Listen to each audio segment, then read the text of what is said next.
The cover of Politico magazine. What Steve Bannon and they're big on photos. That's it. That's it. It's like a huge magazine. But you know, who's the president here? And the paper version is amazing. Selling the Bannon brand. This is what this guy. That's in every airport when you get off the Delta shuttle. You see that. If I got into Congress and my chief of staff, like 1 week later, was on the cover of all these magazines. Let me get the Senator Cotton. I'd be like, no, hey, why don't you just sit at your little desk and do your little work? What if you're...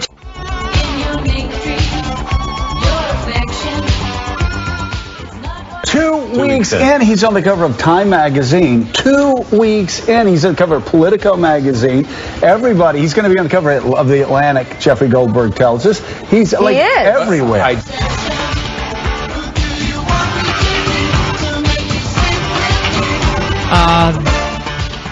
They're obsessed.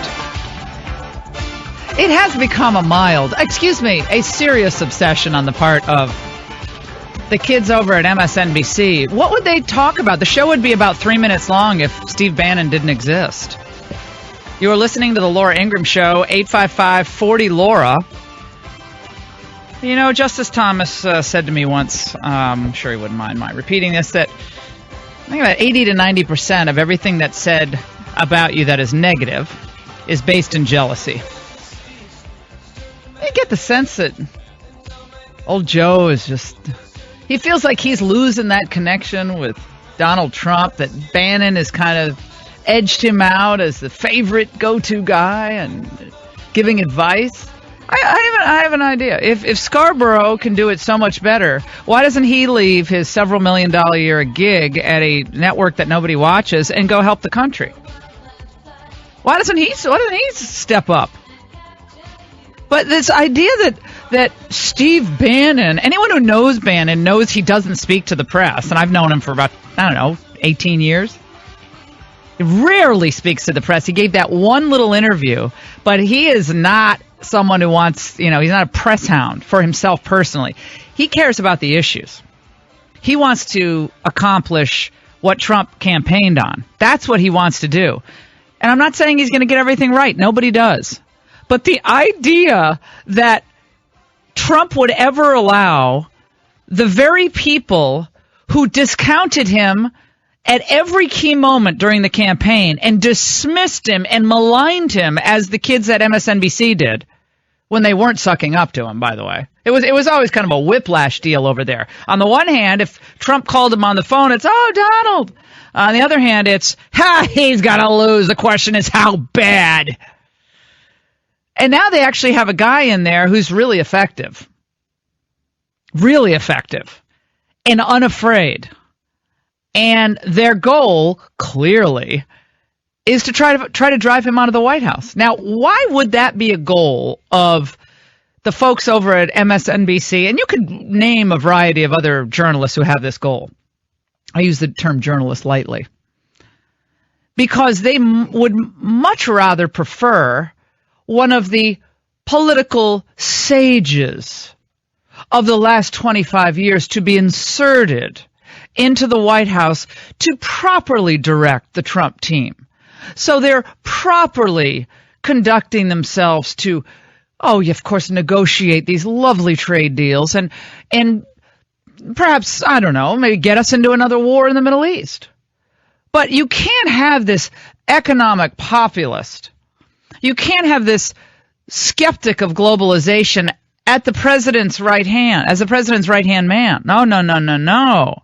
Because that offends the Council on Foreign Relations and the Aspen Institute and the Atlantic magazine and all these other outlets that look down on what the populists want, look down on the idea of nationalism and sovereignty, and they want to be held out as the experts in all of this, despite the fact that most of them were egregiously wrong on, I think, a variety of key issues over the last 25 years. They got trade wrong. They got immigration wrong. They got the wars wrong. They got key elements of of this last year and a half wrong when it came to covering this election, and yet these people want to be back in charge, either as the whispers. You see, what Scarborough wants to be is he wants to be they have the horse whisperer, the dog whisperer. He wants to be the Caesar Milan to Donald Trump, like he's Caesar Milan. See, what Bannon thinks is that Trump is actually a smart guy. He doesn't think Trump has to be trained. He thinks Trump has to be allowed to accomplish what he campaigned on. Doesn't mean Trump can't improve. Doesn't mean Trump can't recalibrate strategy. All that is fine. But the idea that putting a trophy on the wall with Steve Bannon's head on it, or, here are the people they want to get rid of. Miller. They want to get rid of Miller. They want to get rid of Bannon. They want to get rid of anyone connected to them. Kellyanne. They want all of them out, so they can insert the establishment clique back into the White House. That is what they want. That is what is really going on here. That's why Bannon was on the cover of Time magazine. That's why Saturday Night Live is doing the caricature of the Grim Reaper, because that's the narrative they want to set. And they know that the culture and using satire and humor, and I'm not saying it wasn't funny, it was funny, but they're really good at cementing the narrative to then try to turn the ideological tide against whoever happens to be in power. Steve, I think that was bad. Was that bad? No, it went just according to plan. By the way, that Grim Reaper face, that's what Dimitri was for Halloween. He had the one you could buy it at like one of the pharmacies, CVS pharmacy, and you could squeeze this little pump and it splurts blood out of the eyes. I'm not kidding you. They should have done the blood coming out of the eyes. That would have even been better. 855-40 Laura. But this is just so transparent. Oh, okay. It gets worse, okay?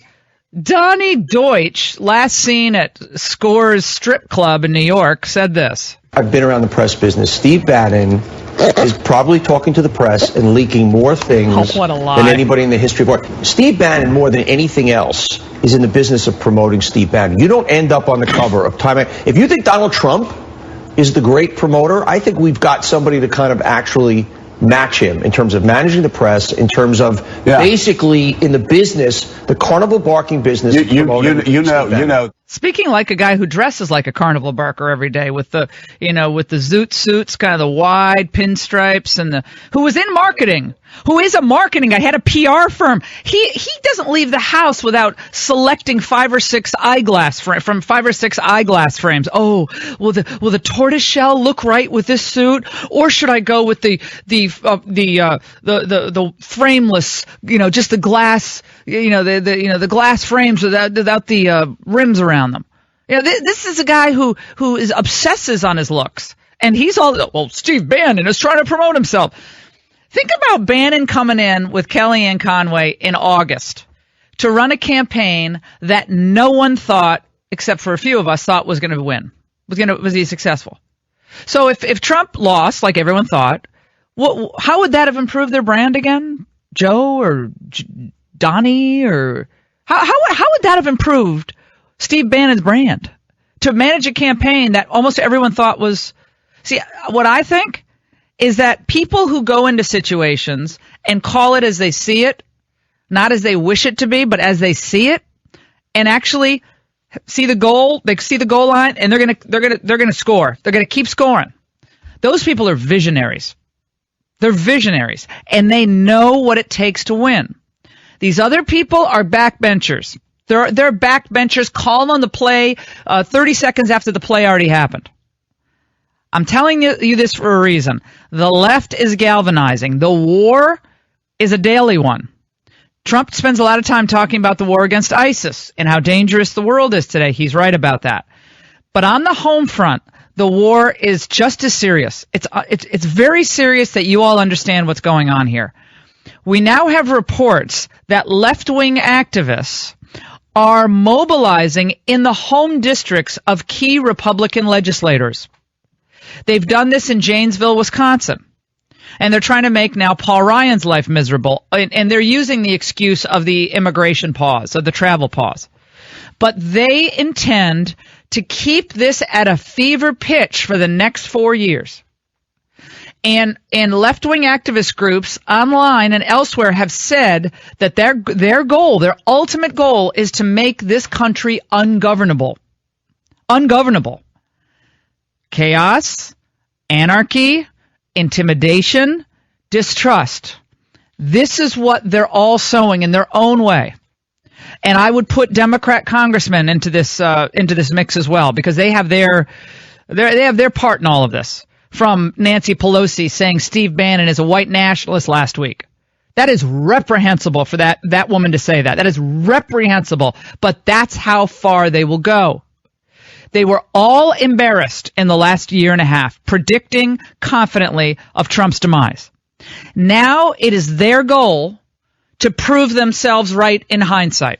So they can step forward in 6 months and say, see, we told you, this guy is stupid, he's unhinged, he's doing all these things that are making us more dangerous with people like Steve Bannon. So they want to be resurrected, their credibility resurrected, and their prognostication resurrected. They want to do their own credibility rehab, and they're going to try to destroy Trump and I think the general sense of optimism that existed after this election. And across the country, frankly, not in the left-wing circles. They're still sucking on their thumbs and stroking their therapy animals. But for the rest of the country, there was a real extra spring in their step. They want to kill off that optimism. Will you let them? Will you allow it? Or will you keep your eye on the prize as well? It's going to require all of you to be as engaged as ever. 855-40-LAURA. Byron York is going to join us. We have the big argument in the Ninth Circuit, which I do not expect to go in Trump's favor. I'll tell you why. On that immigration pause, the case is only going to be argued as to the validity of the stay that was issued by the district court. Stay meaning halting of Trump's temporary ban on the refugees and the visa holders. So I don't think it's going to go Trump's way. I'll tell you why.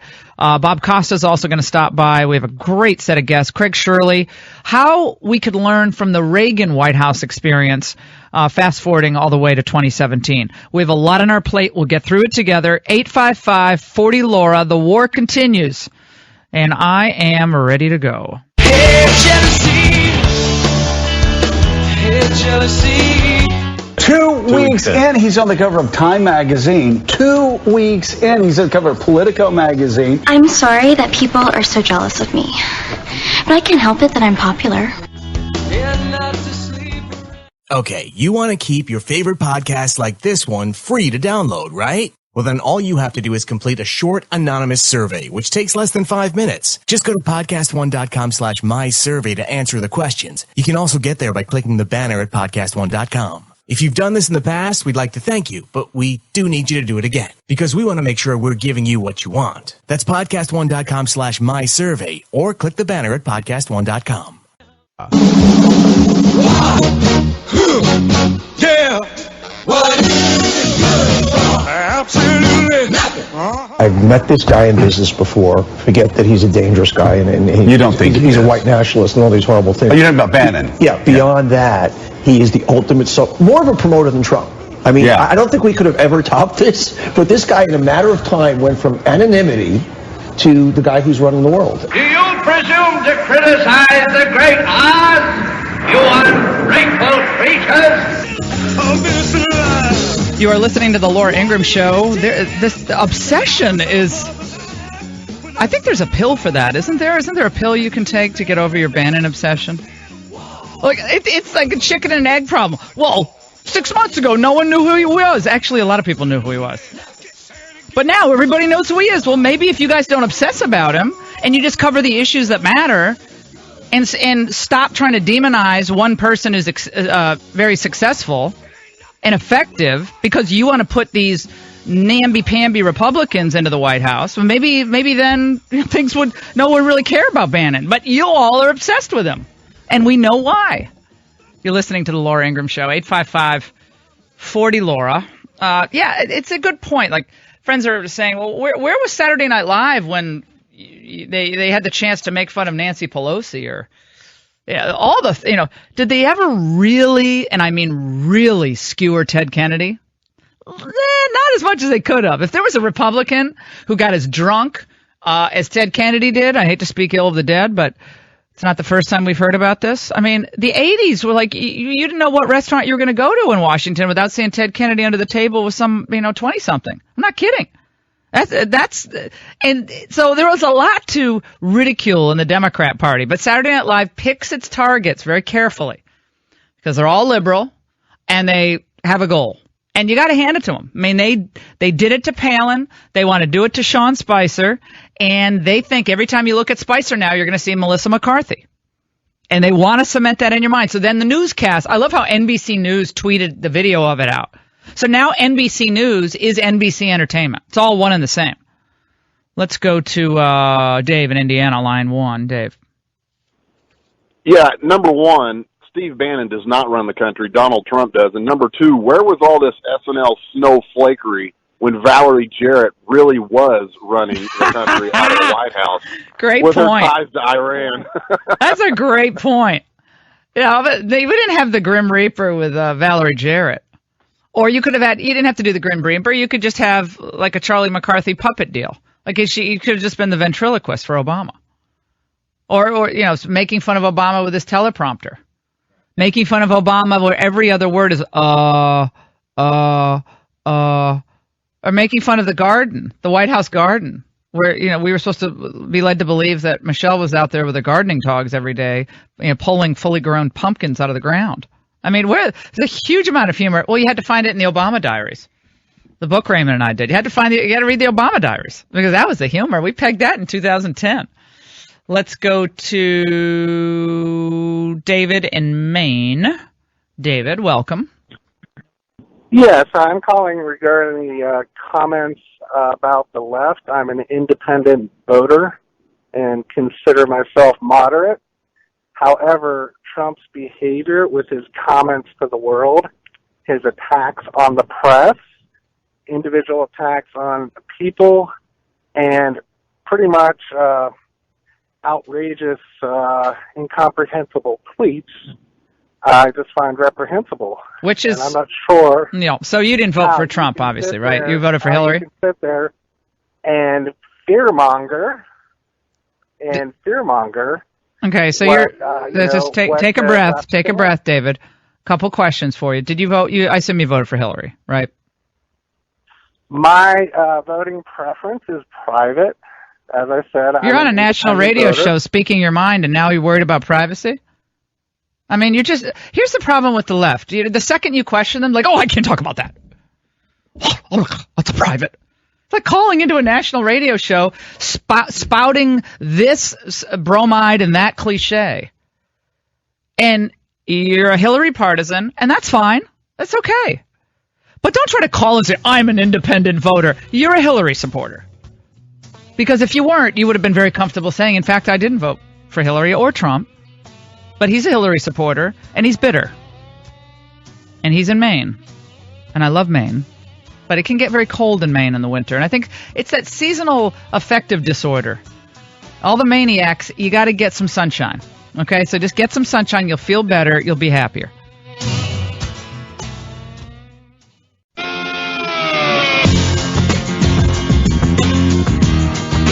The state of California, led by Governor Jerry Brown, is defying you, is absolutely defying the President of the United States. So California and the USA are on a collision course. How do you see it? Well, I think it's ridiculous. Sanctuary cities, as you know, I'm very much opposed to sanctuary cities. They breed crime. There's a lot of problems. I will tell you that sanctuary cities they got a lot of problems, and there's tremendous crime. A lot of people agree with me. This was a campaign issue.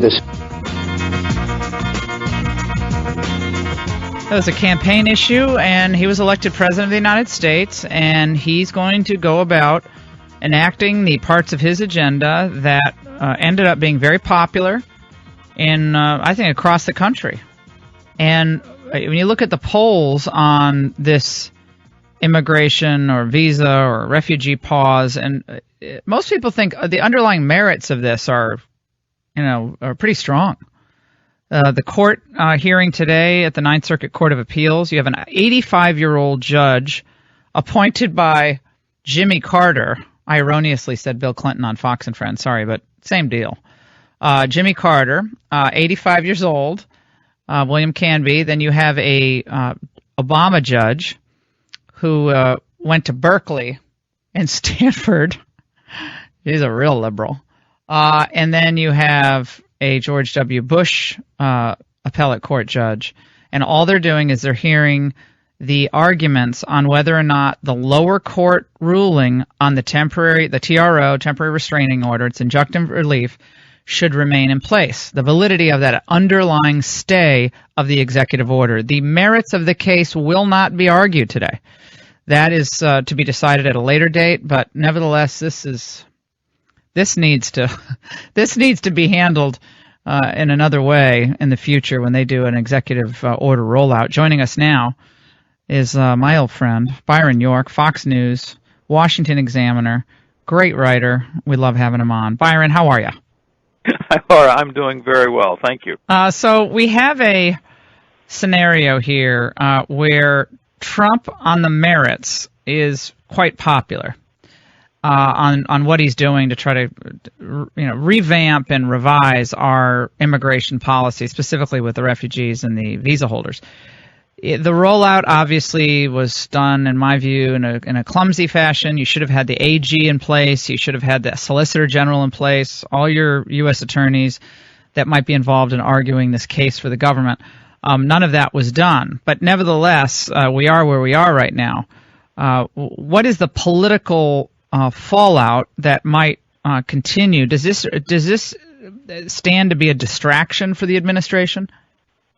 Yeah, I think it does. I think you have to separate the politics and the law here, and I personally think this case is extremely strong, and a lot of people, the case for the executive order, right, the substance of the executive order, and a lot of people who have a lot of experience in law and government say the case is very strong.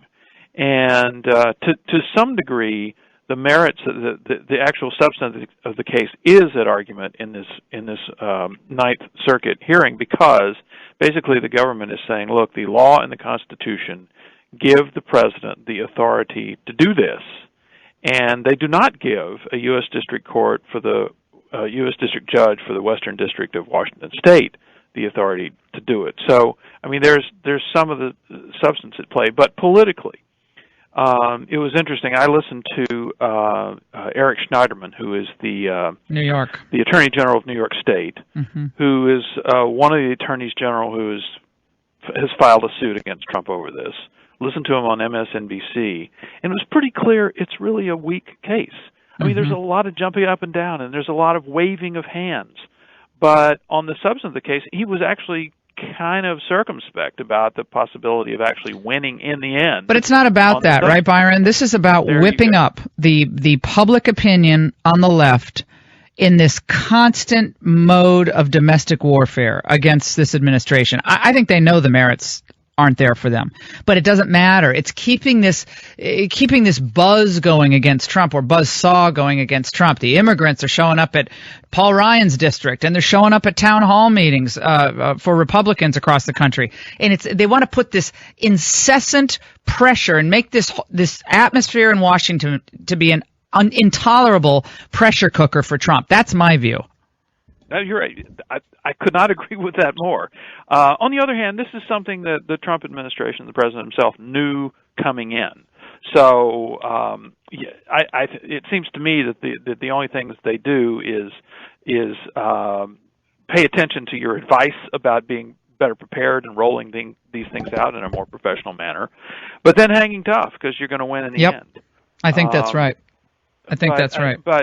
And now, as far as this executive order is concerned, I was talking with somebody who's fairly high up in the government, not in the administration, just the government, who said, well, you could amend the executive order and take out the green card problem. And then there it is. And anybody most people who have any reservations at all, Republicans at least, who have any reservations at all about it, those reservations would disappear. Yeah, repeal it. Maybe they need to repeal and replace. Exactly. Yeah. I mean, this is something that's done in Washington. You have a document that's 1,000 pages long, and you want to change one page. You repeal the whole thing, change the page, and put it all back in. So it's entirely possible that Trump could at some point amend the executive order, because if you look at the filings from Washington State, they will say, well, the administration has issued guidance that it doesn't apply to green card holders, but the order says what it says. And so you could amend an executive order. It's not written in stone. Right. We could have done that. We could have done that days ago, and this case would have been largely moot. Correct? Could have, but I mean, they're not hitting on all cylinders here, and I think you're absolutely right about, as we speak, Jeff Sessions is at least 36 hours, maybe more, away from even being confirmed. You're not even in there yet. General. You're whipping these. And who's the Solicitor General? Well, there isn't one right now. Yeah. As a matter of fact, there was an acting Solicitor General, Noel Francisco, who filed what I thought was an extremely impressive brief opposing Washington State on this, and I think they made the case very well. He's a Scalia clerk. And then the next one that is filed, Francisco and the other guy who did it have recused themselves because their former law firm joined some sort of lawsuit against this. So now they're off. Now they're out. They took their names off of it. Oh no, they're sending these kids out to argue these cases too. See, if I'm giving the legal advice to the administration, I'd say, okay, here's what we're going to do. We have all these priorities. We got Sessions. We're going to get Sessions confirmed. He needs to put his SG in place. We got to make sure we have Homeland on. All ducks in a row. We don't have to announce it. We don't have to give everybody a week's notice, but we can all appear. The president can give a 15-minute address to the nation on why this is important, or a press conference, whatever he wants to do, and then have everybody lined up behind him. Say, this absolutely makes sense. The green card holders, you're all right. Don't worry about it. We're just going to fix this thing. Let's make it better for everybody. It'll be much better for everybody. You know how much conservative legal talent there is. Oh, my God. It's been banked for years. And you saw it organized during the campaign with the production of the list of 21 potential Supreme Court nominees. That Trump said he was going to choose one of those, and then he did. And you saw the reception given to Judge Gorsuch.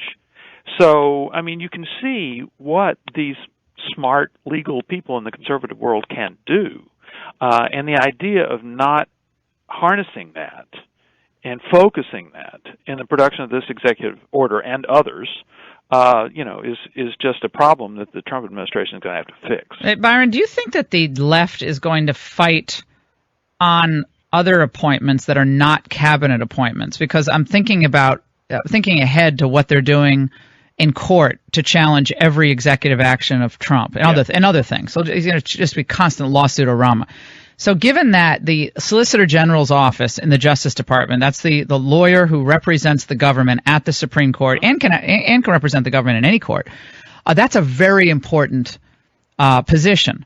And from a variety of sources, I hear that perhaps Chuck Cooper, who is an old Reagan administration head of Office of Legal Counsel, head of the Civil Rights Division, very well-known lawyer, very well-respected, that he is perhaps in line to be Solicitor General. He's also argued the gay marriage case. He also did the Bob Jones University case. I've been hearing the scuttlebutt from, see it in some online forums and so forth, that they'll make even lower level appointments big issues to whip up their base. Absolutely. Look at it from their point of view. I mean, obviously they've tried to stop a number of Trump nominees. They're trying to stop Tom Price. They're trying to stop Betsy DeVos. There's others. But I think in the case of Sessions, you see the actual practical benefit to them of not having of holding Sessions back, because you have this wave of litigation that the Justice Department has to respond to, and there's no Attorney General.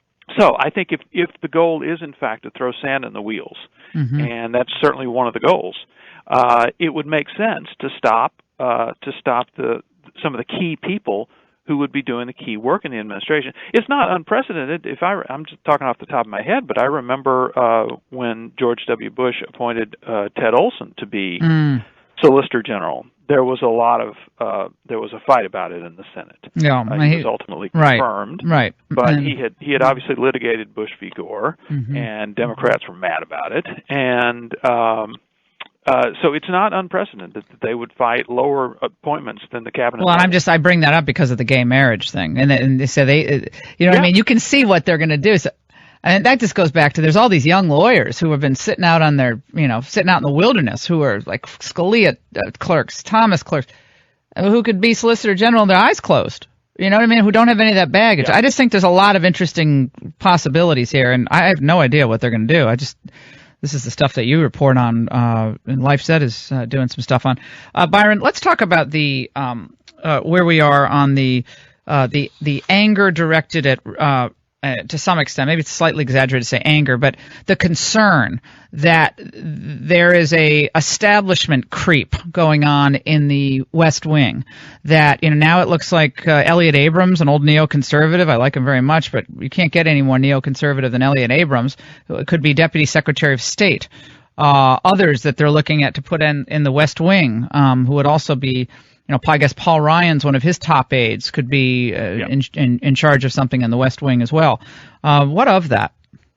Well, I'm not going to fully endorse this, but there's some truth in it. There has been, since the transition, a lot of talk of a kind of Baker and Meese conflict inside the Trump administration, going back to the conflict between James A. Baker, the sort of pragmatist in the Reagan White House, and Ed Meese, the conservative in the White House. And there was this kind of fight over whose people get in, and I guess you can say Baker eventually won. But you have the same fight with Steve Bannon on one side representing the populist side, and Reince Priebus representing the establishment side. Look at some of the stuff Trump has done. Put away this terrorism executive order. Look at the immigration executive order of the week before, ending catch and release, making some enormously important changes, ordering the beginning of construction of a wall. I mean, some really solid stuff. Mm-hmm. So conservatives, I think, have gotten quite a lot out of the Trump administration so far. On the other hand, this controversy we were just talking about the 7 countries vetting executive order, has, I think, served to strengthen some of the establishment hands by saying, look, you got to cross your T's, you got to dot your I's, you got to have more of an orderly organization here, and listen to Reince. And indeed, there have been reports that Trump actually kind of reaffirmed his chief of staff's authority in the White House recently. So I mean, there's always going to be this kind of battle inside a White House. And it's the president who strikes the balance. And if you remember, Ronald Reagan let people on his staff fight with each other quite a bit. It was not like it was the most peaceful, everybody on one page White House ever in the world. But the ultimate product ended up being really good. Mm-hmm. So I think it's going to depend on the president striking a balance between these forces inside his administration. And by the way, Byron, I don't think there's any moral equivalency between you and Vladimir Putin. Okay, I just want to say that right now. I think you're much nicer than Putin. Okay? Please, I'm going to tweet that out. Thank you so much. You haven't been responsible for killing people. Here's the problem: is Trump talks like a New Yorker. He doesn't talk like someone like an Elliott Abrams would talk, or James Baker would talk. So he's like, yeah, they're all killers. I think we're so innocent. But that's a New York deal. It's not a Washington thing. So, but when Obama would say something, we would jump all over him. But because Obama was schooled in the Ivy League and had already said, made the comments about Greek exceptionalism and American exceptionalism. Michelle had already said first time she's proud of her country. So there had been a backdrop to what Obama had said, kind of seeming to be critical of the United States, or at least kind of blasé about our greatness. So a little difference there. But Byron, you're much nicer than Putin. That's my endorsement of you for the day. What an honor. Thanks so much. Byron York of the Washington Examiner. Don't go away. I'll be on special report and Hannity tonight. My appearance on Fox and Friends is posted on our Facebook page. LifeZet. Go there throughout the day. Do you know in Germany they're marketing something called a new chastity belt, which is called Safe Shorts, to protect from sex crimes made more prevalent by migrants. So women are having to wear safe shorts.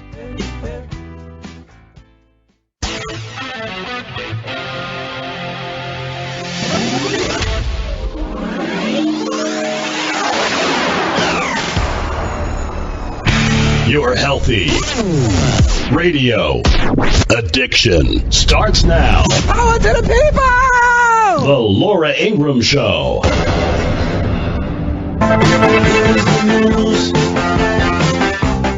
coming to you every hour upon the hour. It has been a busy day for presidential statements divorced from reality. Mr. Trump said that any polls that show disapproval of his immigration ban are fake. He singled out a federal judge for ridicule after the judge suspended his ban, and Mr. Trump said that the ruling now means that anyone can enter the country.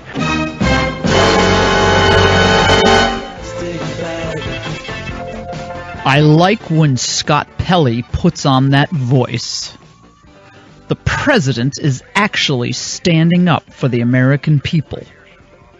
Leslie Stahl will have more on 60 Minutes. Oh my gosh, the breathless reporting.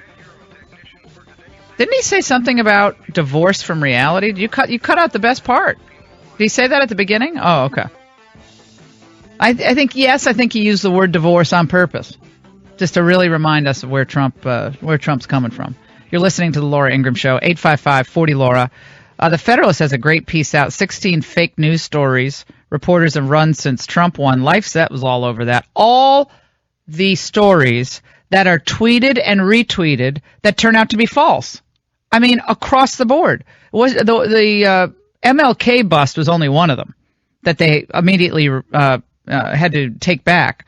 But there's story after story after story that reporters want to believe is true, and in fact, they're not true. Remember the hacking conspiracy that they were saying existed, the tri-state election hacking conspiracy theater, the spike in transgender suicide rates after the election? Oh my God, the Nancy Sinatra was complaining about, the inaugural ball. All these things were all false. And, they want to say that conservative websites are fake news. These people have staked their credibility on calling themselves news organizations, and what they do is fakery. We can start on the inauguration day, where Coral Davenport at the New York Times says, the White House has purged climate change from the website. Boom. Every reporter, and this is the tell, every time you see a reporter tweet out a story about Trump being awful with the word wow, there's a 50% chance that story is false or totally lacking all context. Yeah, the point is, every White House comes in and changes whitehouse.gov. So that. He's right. That's Tim Carney. I love that. Every time a reporter tweets out a story with the word wow, you can bet that that's just phony. It's a fake story. But they're really impressed by the story because it confirms what they think about Donald Trump.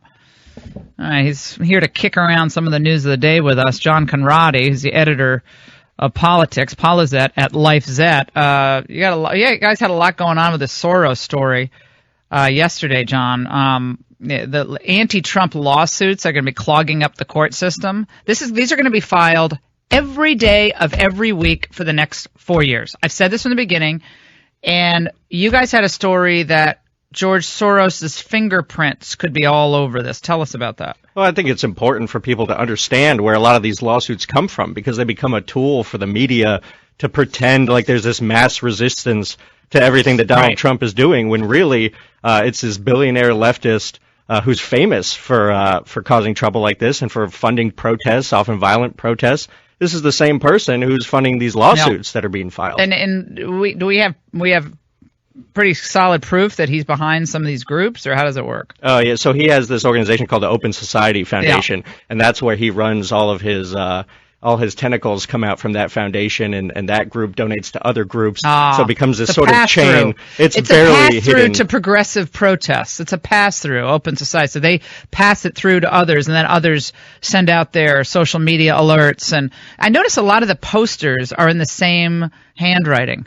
All the posters that are these organic posters that, Timmy just drew up in his basement, they're all painted in the same warehouse and then shipped all across the country. I mean, anyone who's watching the news and sees these protests that are supposedly organic, I mean, they should know that every one of those, often even the people themselves protesting, are paid. It's all paid and organized. None of it is organic. AstroTurfers.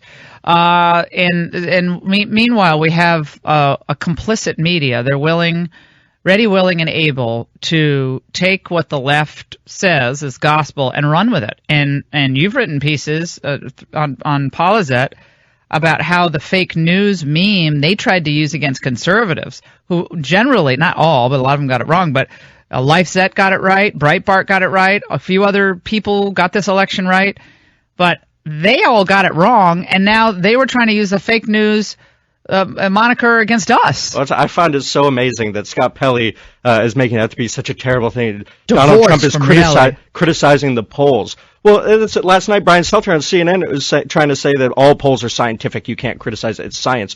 These are the same outlets, CNN, that had Hillary Clinton winning the election often by double digits. So how could they say a month later that it's the polls scientific. are science? It's a science. a snapshot according to one algorithm or whatever calculation they want to use at the time, but it's not, quote, truth. That's not truth. Just because a poll comes out, it doesn't mean that's the truth of the way things are. It's sometimes the way, sometimes it's accurate, but oftentimes, as we've seen over the last year, whether in measuring the Bernie Sanders effect or measuring Trump's toxicity because of certain tweets or controversies, that stuff was just phony. That just didn't add up. As far as I'm aware, CNN ORC hasn't put out a white paper on why they got the 2016 election so wrong, and now they're repeating the same claim. This is unassailable science. How dare you question the pollsters? This is intimidation.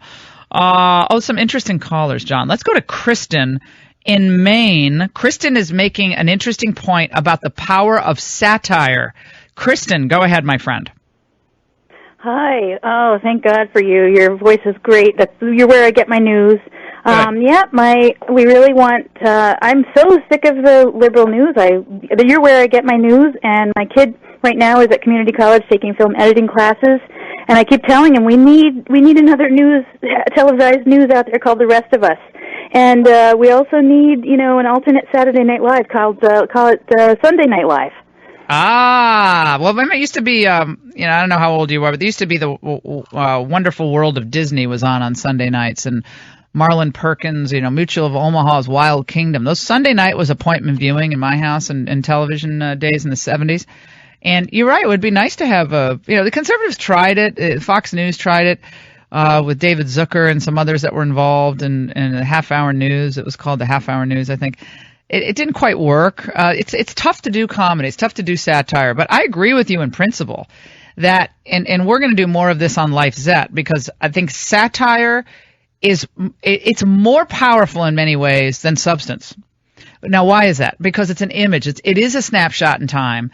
And the reason they wanted to put Spicer in frame Spicer as a Melissa McCarthy figure yelling at everyone is because they wanted, every time you saw Spicer in the future, they wanted that stereotype to be the first thing you thought of. They're doing it for a reason. It was really funny, number one. It was screamingly funny. But number two, there's a political current that runs underneath all of this. And it's done purposefully. They know what they're doing with it. So, I'd tell your 19-year-old son, he wants to be a filmmaker, start making films. Start making short films. Start making 2-minute videos. Start following what's being done at the community college. A lot of stuff is liberal craziness. Start making. People say, I want to be a writer. Oh, I want to write the great American novel. Well, how often have you written? When do you write? Well, I just think I need to, writers write. Filmmakers make film. A friend of mine, his son is in junior, I guess, in school in Los Angeles, in high school. I think the kid's made about 5 or 6, 15-minute films. And he's constantly learning how to edit, and it's unbelievable. Luke, I was with his mom when she was pregnant. She getting her contractions for the first time. One of my dearest friends. I'm like, he's 6'3". He's 15 years old. 6'3". And he's a phenomenal editor, film editor. He can edit videos like nobody's business, but he makes video, and they're really funny. Don't abandon the culture. Humor is a powerful, powerful weapon. That's like when I did that convention speech at the RNC. And I kind of, it's like, come on, boys. I mean, a lot of that was humor. I mean, I wrote it in a way that had emotion and had all those, emotional moments. But there was a humorous undercurrent when I was tweaking the press and all. You have to have that. People want to laugh. They want to be entertained, and they want to feel like, you care and all that. But the culture is critically important. So get your son editing. He can come down and be one of our interns at LifeZet. Let's go to Dan on line 3. Dan, welcome. Dan's not worried about all the progressive protesters, John, because Dan thinks the people are with Trump. Go ahead, Danny. Hi, Laura. Great show. Thanks. Yes, no, I'm not worried. And I think the Democrats are digging themselves a deeper and deeper and deeper hole. The reason Donald Trump got elected is because the majority of the electoral college states voted for Trump because they wanted change, and we're certainly getting that.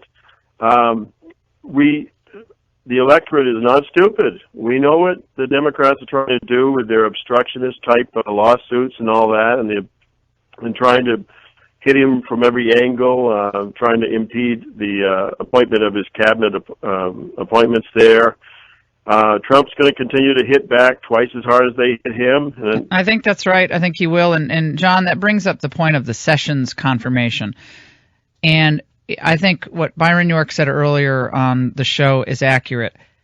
The left really wanted to hold that up as long as possible. They know they can't defeat the nomination, but they know they're going to be in court a lot. In this first case, the challenge of the visa pause and the refugee pause, if they can win, at least on the stay of the order, they're going to feel like they have an early victory in their camp, and Sessions isn't in place yet. So for another 36 hours, he's not going to be in place. And not only is the sheriff not in town, but Sessions is one of the most talented people in the entire administration. And so it's not only that position is empty, but that position is empty with the guy who is the most capable of defending some of these key critical issues. Yeah, and I think I wonder what Sessions thinks of how the whole thing was rolled out. I can't imagine he's too happy. But he said he hadn't read it, right? He said he didn't see it, I guess, before it was.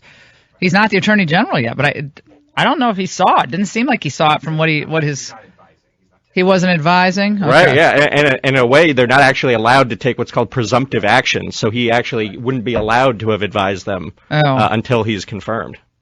Well, that's just. That's why you can't do this until you got your people in place. You got to have your legal eagles in place. Then you can roll it out, have Kelly next to you, have Rex Tillerson next to you, and say, this is what we think is best for the country. Any questions? It's effective today. This is why we're doing it. This is why it makes sense. Not going to be the end of the world. No one's lives are going to fall apart. Green card holders can come in and out. It's all going to be okay. Yeah, they could have had the exemptions in place. They could have had General Kelly, rather than 3 days afterwards, go out and introduce it. Kelly, I like him. Do you like him? He's clearly he's talented. I like General Kelly. I don't think he's exactly where I am on immigration, but I like him. He's a no-nonsense guy. Well, of course, no one's where I am on immigration. I'm for common sense immigration. Yeah, okay, well, fine. I'm for common sense immigration reform. Reform meaning enforce the laws. That's my reform. Enforce the laws. And then once the laws are enforced, we'll see what we can do with the people who've been law-abiding. We're going to take a break. 855-40-LAURA. John, what can we expect later today? You guys are going to be posting a piece later on today about something that Senator Cotton is doing. 2 things important in Congress. There's a bill being introduced that would cut in half the number of the amount of illegal immigration coming to this country. Huge issue that affects wages and jobs for ordinary people. That legal immigration cut in half. Legal. Cotton and who else is? David Perdue from Georgia. Oh, he's one of our favorite. Two favorites of ours. They're the new Jeff Sessions. It's an important bill to keep an eye on for everybody. Okay, so then that's being introduced today. 11:30 a.m. today. How many co-sponsors do they have? It's just those 2 so far. Those 2 right now? Yeah. Okay. I got to get some more people behind them. The heirs to Jeff Sessions. Oh, okay. That's true. Okay. Well, I'm sure the Koch brothers are all going to be happy with that. And the tech community, they're going to be all thrilled with this. John Conradi from LifeSet. Editor of our political vertical. Go to lauraingraham.com. You can see my appearance on Fox and Friends. Download that LifeSet app. I got a lot of people, Johnny, over the weekend. People I was having brunch where they're all downloading the app. They're like, oh my gosh, this is fantastic. It's like, I told you to download it like 3 months ago, but it's awesome. Great job at everything that you're doing. Tell everybody at the team they're doing a great job. Yeah, thank you. All right, you take care. We're going to take a break. A lot more to get to. Obama enjoying his time off, and we have to suffer through the video. Don't go away. If we're gonna carry on, I'll be waiting on the other side to where to go. You know, it was fascinating to watch you at the inauguration with Barack Obama. You guys seem to get along. All right, would that be accurate?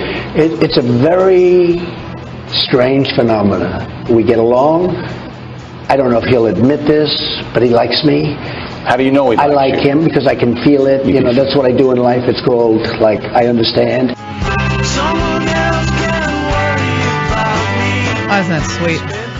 They care about each other. I don't disagree with Trump all that often. Let me disabuse him of the notion that Obama likes him. Obama hates your guts. Everything you stand for. He doesn't like your family. He doesn't like you. Okay? And you don't like him. You don't like each other. Okay? You've savaged him during the campaign. And we would like to think you meant it. Okay, you don't like him. You think he just about destroyed the judiciary, left America with open borders. You completely destroyed a chance at a real recovery, and left our foreign policy in tatters, helped create the migration crisis in Western Europe, but oh yeah, we get along. You don't get along. I don't buy that. I just don't buy that. And don't say, oh, we can disagree and then go get a beer afterward. Not really. I don't know if he'll admit this, but he likes me. How many of you think that Obama likes Trump? How many of you think that Obama and Michelle like Trump and Melania? If looks could kill, Secret Service would have had to jump on all the people at that inaugural platform, okay, because of the way Michelle was looking at everybody. If looks could kill. There's no bulletproof vest you could have. She was cutting them down with her eyes, okay? And Barack Obama is like, come on, he might come across as a cool dude, but he's no fan of Trump. You're listening to the Laura Ingraham Show. By the way, I have great news. Alina Dunham from that very uplifting and wholesome show Girls, she said she was so upset, bereft, when Trump won that she couldn't eat food. I'm thinking to myself, well, why is this a bad thing? This is good news.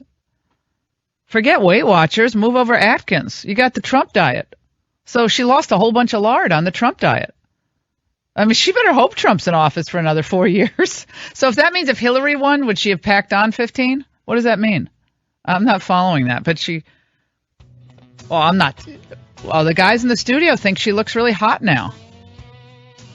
Especially when she's going sleeveless. Yes, you guys think she looks beautiful. I think that's very nice. Swing set arms, and she really needs a little work on the triceps. That's fine. Please. A few weeks ago, over 400,000 people listened to my interview with Adam Carolla. I'm Steve Bertoni, host of the Forbes interview. Thank you for your incredible support. This week, check out my chat with hip-hop giant Jason Derulo. What was your first kind of real payday? It was my first publishing check. It wasn't crazy, man. It was maybe like 90,000 or something like that. That's crazy to me. Subscribe to the Forbes interview on iTunes now, and be sure to give it a rating and review. It's enough to make you go crazy. Oh, it's enough to make you mad. I think that he is leading himself into that kind of position where folks will begin to ask, what are we going to do? And the answer is going to be, eventually, we've got to do something about him. We cannot continue to have a president who's acting in this manner. It is dangerous to the United States of America. Oh, poor Maxine Waters. Well, she mixes up a lot of things, but what would we do without her, really? What would we do without Maxine Waters mixing her metaphors, mixing up her references, or just generally not getting it? By the way, we have a few diet tips for you, which will bring you at the end of the hour. Well, you don't need Atkins. You don't need Weight Watchers. I have some tips for you, especially if you are... Well, if you're not thrilled about the Trump presidency, this really applies to you, and it's good news. So you need some good news. I'll give you some good news. All you bitter and bereft people. Well, yeah, okay, fine. We got it. Joining us now, I'm delighted he's with us, Bob Costa, national political reporter for the Washington Post and an NBC political analyst. He joins us now. Bob, how you doing? How are you? Great to join you, Laura. Doing well. Let's talk about what seems to be a constant war footing for the Democrats. They are in the business of holding up nominations that they know they can't stop. Hence, we have the Jeff Sessions delay, despite the fact that all these lawsuits are being filed against Trump's executive actions, executive orders. The 24-hour Betsy DeVos legislative protest that was carried out. Mike Pence looks like take the deciding vote there for the nominee. It's not really about stopping the nominations. What's the real goal of this maneuvering by the Democrats? A lot of it has to do with 2018. If Democrats know to have any chance to really put the pressure on Trump, they have to take over the House. And so you have the House Democrats going to their retreat this week, and you have a lot of people like Chuck Schumer in the Senate thinking about how can they get the Democratic base engaged. There's a lot of anger on the left, but trying to put that to a political purpose seems to be their real challenge. Oh, so this is about raising money, raising profiles, showing the voters that you don't have that much reason to be upset. We're coming back in 2018. In 2020, we're going to be rebooted, ready to go to make the case against why these last 4 years, 2018 first, but then beyond that, these last 4 years have been a disaster. I think there are some strategic things the Democrats are trying to do. I mean, the big push on Sessions, I mean, that's all about trying to stop the populism and nationalism that's rising on the right. They know Sessions, if he gets in there, as he will, likely, as Attorney General, he'll be really enforcing Trump's immigration orders and being an advocate for tougher immigration laws, and that's really against what their whole worldview is.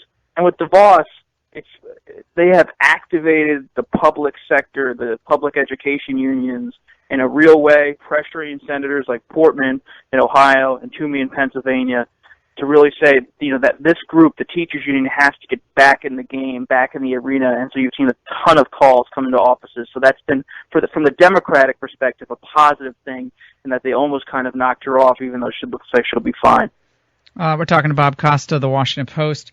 Bob, the story of this immigration pause, the visa pause, refugee pause, continues to be a distraction, I think, for the administration because with a few tweaks and perhaps a slightly different rollout, this would have been not such a big deal. Some people would still be upset about it, but it wouldn't have been such a big deal.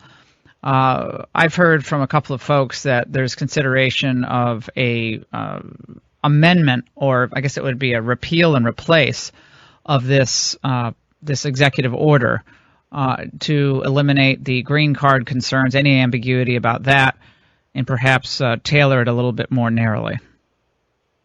I know there's definitely discussion in the White House about tweaking this because it's caused a political uproar, and I'm sure your sources may be similar to mine in the sense that they really didn't expect such an uproar. They knew, of course, there would be angry Democrats and angry people on the left, but Trump did run on this kind of pause, this kind of policy, and he won the election, so they thought it would just kind of be Trump doing what he said he would do.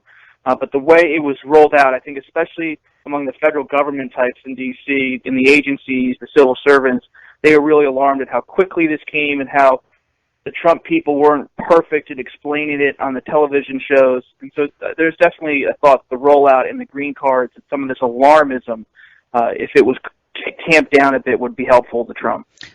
Is the reporting on Bannon versus Priebus and Bannon and Miller versus Priebus and perhaps others, is that overblown, do you think, or is that more accurate than not? That there's this big rift and perhaps even a push to get Bannon out of there and sideline him, or at least give him fewer duties?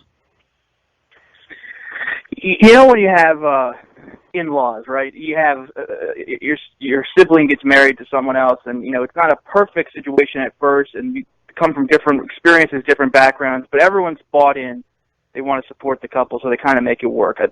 So I think the reporting, in the sense that there's acrimony day to day, is overstated. All my reporting points to the fact that Bannon and Priebus are getting along. Bannon's trying to work with Congress. They all have pretty solid relationships with Trump.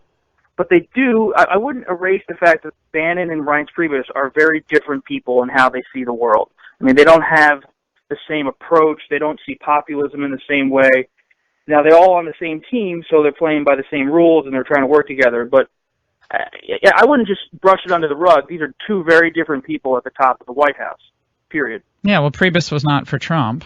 I imagine Spicer probably wasn't either, and Bannon was. But they're there now working under the same roof, and everything that I've both seen and heard indicates that all in all they're working really well together. I mean, yeah, of course people are going to disagree on some of the substantive things, but that's just nothing new. I mean, we're going to talk to Craig Shirley in a little while about what happened in the Reagan years.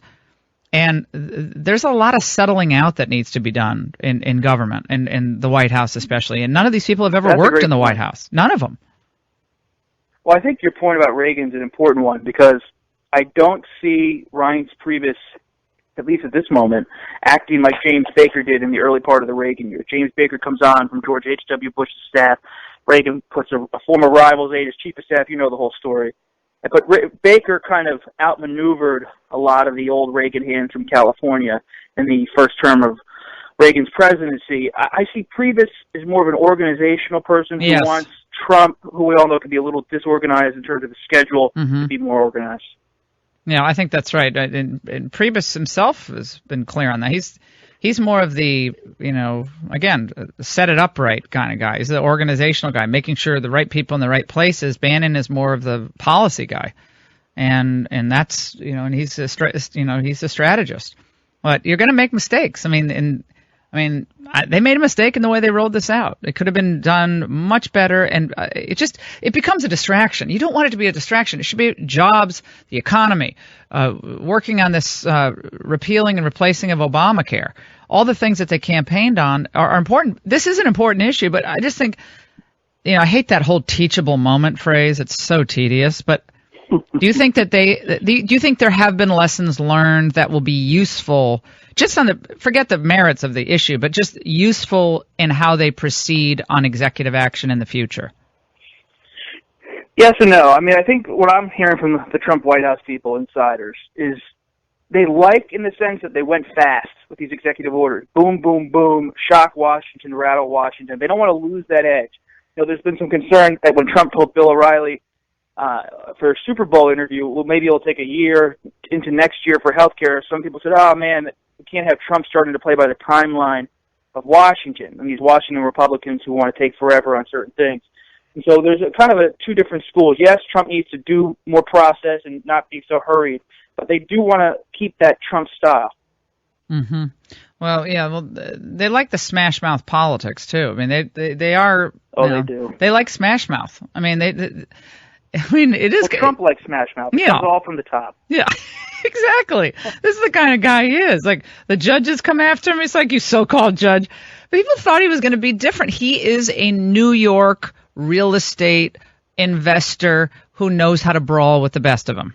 And he doesn't speak the language of politics. No. He just does not speak. So, yes, and can you direct that to the Putin comments? Because I get why people are upset about the Putin comments, but I know Trump. I've known him for a long time, so I know how he speaks, and I know he doesn't think we're the same as Russia. He doesn't think Putin is the same as he is. He doesn't think any of that. But the way it came off to all the people who are marinating in Washington speak morning, noon, and night, that is radioactive for them. How could you dare say that? But for me, it's like, this is New York and Washington. No, it's a total divide. And it's going to be, I think it's going to be here for 4 years, it's just everyone speaking past each other. Trump speaks New York, he speaks deals, he does negotiations. Here's the big problem for Trump. Mm-hmm. Radar of the deal, right? He talks about how he always likes to start off on the extreme or do something that's extreme and then come to the center. But what's happening now is Trump goes to the extreme and everyone's just covering him as the extreme, when it's really everything Trump does is part of a negotiation on that issue or that front. We're talking to Bob Costa from the Washington Post here on the Laura Ingraham Show. Let's talk about the effect that cultural satire has on this West Wing. I'm always of the mind that if you're spoofed by Saturday Night Live, the best way to respond is to say, I thought it was hilarious. I can't wait to see what they do next week. Yeah, I mean, and just like, I thought it was great.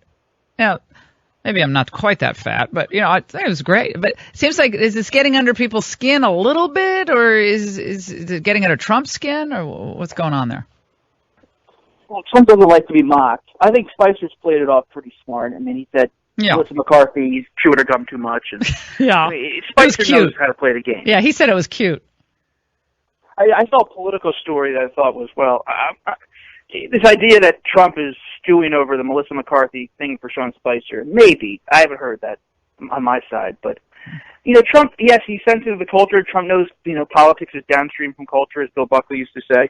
But, it's Saturday Night Live. He's been warring with Alec Baldwin for over a year. So.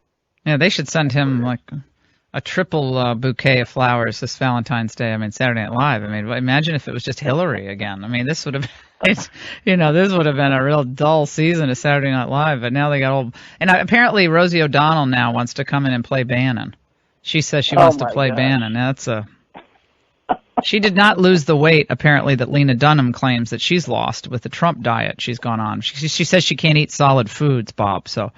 that's what Lena Dunham said. So she's dropped a lot of the LBs that have been dogging her for years, and a lot of girls listeners, I'm sure, on the Laura Ingraham show. Big time, because it's a very uplifting narrative that got girls. Yeah, Costa, I don't exactly see you throwing back the chocolate covered marshmallows watching girls either. Okay, I don't see you with a fondue pot watching girls. At home. When I was covering Bernie Sanders in California, this guy comes running up to shake Sanders' hand, and all these women around me said, "Whoa, look at that guy!" Supposedly he was a big actor from Girls. Oh my God, that was one of the worst. It does have a following. No, one of the worst shows. And the most important question, because I know as a Washington Post reporter, you're all over this. Does Trump have a bathrobe? Yes or not? No, because there's reporting on the bathrobe gate. Bathrobe type to me. No. I have not seen his bathroom. Yeah. But he's the kind of guy who's always dressed up. I mean, you know him. Yeah. Unless he's golfing. In golf clothes or he's in a suit. Yeah, golfing or suit. There's no in between with Trump. You don't see him like in khaki shorts. I've never seen him in a t-shirt. Ever. No, that's like my dad. Doesn't wear t-shirts. That generation doesn't. It's not a t-shirt generation. I like that. I like the fact that it's like it's casual, playing sports, or you're dressed up in a suit. There's no, there's no middle ground there for Trump. Bob Costa, thanks so much for stopping by. Always great to talk to you. Thank you, Laura. All right, we'll take a break on the Laura Ingraham Show. 855-40-LAURA. Yes, Politico was actually, I think it was Politico that wrote the stories, the New York Times, about Trump is now alone in the White House and he's wandering around. New York Times, wandering around the West Wing, ambling around the West Wing, padding around in his bathrobe. What? Who would call up the New York Times and say, oh, by the way, Trump's in his bathrobe? It's ridiculous. 855-40-LAURA. Stay with us. The Laura Ingraham Show.